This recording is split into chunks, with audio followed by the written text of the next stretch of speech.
Malungkot na umaga mga ka-sideline. So ito yung mga 3 months old natin. Ito yung anak ng ating Ultimax. Pero battle cross na ito sa mga imported.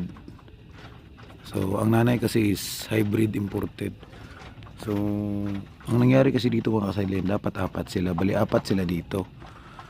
Pero mapapansin natin, sandyan na hindi pa tayo nakapagwalis. Yan, kulay puti yung na-missing. Yung isang pulit natin kulay puti. Yung lahi nun ay Pama Basura. And then tinrace ko. Kasi hindi pa tayo nakapaglinis. Nandito siya. Yan. Hindi ko alam paano siya napalabas doon. Kasi medyo may kalakihan na to eh. Yan. So baka tinira ito ng pusa. Or pwede ring malaking daga or aso. So ito na siya ngayon. Ito yung binigay sa atin ng ating kaibigan na battle cross ng Pama Basura.